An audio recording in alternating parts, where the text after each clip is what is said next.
ආයුබෝවන් සිංහල විචාරබ්බගේ YouTube නාලිකාවට අපි ඔබව සාදරයෙන් පිළිගන්නවා. තවත් මෙවැනි අධ්‍යාපනික වීඩියෝ නැරඹීමට දැන්ම අපිව සබ්ස්ක්‍රයිබ් කරන්න. මිගෙට්ටුවත්තේ ගුණානන්ද හිමි.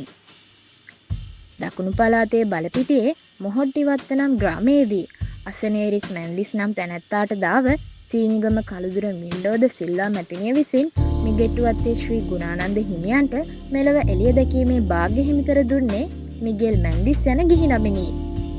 ඒ 1823 පෙබරවාරි 9 වැනිදාය. ගිහි කල බලපිටියේ සුභද්‍රාරාමාධිපති වූ බලපිටියේ ගුණරතන ස්වාමින් වහන්සේගෙන් අධ්‍යාපනය හැදෑරූ මිගෙල් මැන්දිස් 12 වස සපිරීමේදී ප්‍රථම වරට පැවිදි දිවියට ඇතුළත් වූයේ මොහොට්ටිවත්තේ ගුණානන්ද හිමි යන නාමයෙනි.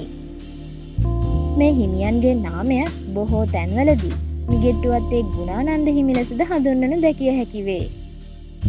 පැවිදි දිවිය තුළදී බලපිටියේ ගුණරතන ස්වාමින් වහන්සේගෙන් සහ තෙලිකඩ පීරතන ස්වාමින් වහන්සේගෙන් තම අධ්‍යාපන කටයුතු හදාරා ඇත. කෙසේ නමුත් පසු කලෙක මිගෙට්ටුවත්තේ ගුණානන්ද හිමියන් නැවත වරක් උපැවිදි වන්නේ තම පියාගේ අභාවයත් සමග තම මව රැක බලා ගැනීමේ අවශ්‍යතාව මතු වූ බැවිනි. පසුව නැවත වරක් පැවිදිව 1874 දී උපසම්පදාව ලබා ඇත. දෙවන වර පැවිද්දෙන් පසුව අධ්‍යාපනය හදාරා ඇත්තේ තෙලිකඩ සෝනඋත්තර ස්වාමීන් වහන්සේ යටතේය. එහිදී උන්වහන්සේ සිංහල, පාලි, සංස්කෘත භාෂා මෙන්ම ඉංග්‍රීසි බසද ඉගෙන ගත්හ. ඊට අමතරව උන්වහන්සේ කිතුණු දහම හා බයිබලය පිළිබඳව හදාරා ඇත. පසු කලෙක පානදුරා වාදය වැනි බුදු දහම හා කිතු දහමේ අන්තර්ගතයන් අතර පැවති විශාල විවාදයන්ගෙන් බුදු දහමේ උත්තරීතර භාවය පෙන්වීමට උන්වහන්සේ සමත් වූයේ එම බයිබලය හා කිතුණු දහම පිළිබඳ තිබූ හසල දැනුම නිසාවෙනි. හෙන්රි ස්ටීල් ඕල්කට්තුමා බුදු දහම පිළිබඳව පැහැදී ලක්දිවට පැමිණෙන්නේද මෙම විවාදයෙන් ලැබූ ජය විදෙස් පුවත්පත්වල පළවීම නිසාවෙනි. ගුණානන්ද හිමිගේ මෙම චතුර බව නිසාම වාදී බසින් යන නමින්ද හඳුන්වා ඇත. ඊට අමතරව උන්වහන්සේ බුද්ධ ශාසනය සහ සිංහල ජාතියේ චිරස්ථිතය උදෙසා බොහෝ දේ සිදු කර ඇත. ඉංග්‍රීසි ආණ්ඩුවේ බෞද්ධ විරෝධී ක්‍රියාවලට සෑම විටම එරෙහි වූ ගුණානන්ද හිමියන් බෝධිරාජ සමිතිය නම් සමිතියක් පිහිටුවා ඉංග්‍රීසි ආණ්ඩුව විසින් කපා දැමූ බෝගස් පිහිටි සෑම තැනකම නව බෝපැල රෝපණය කළහ.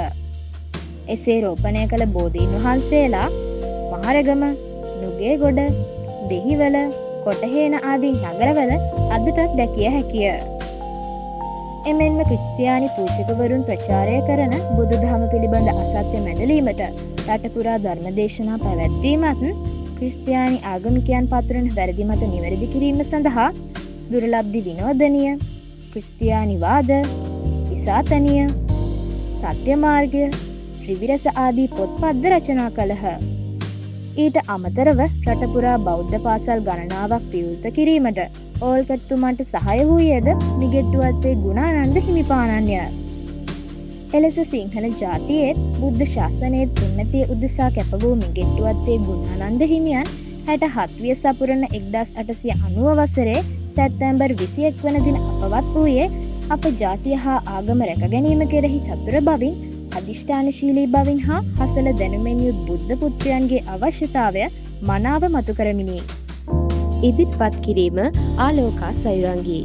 තවත් මෙවැනි අධ්‍යාපනික වීඩියෝවකින් හමුවෙමු. අපගේ චැනලේ නැරඹූ ඔබට ස්තුතියි.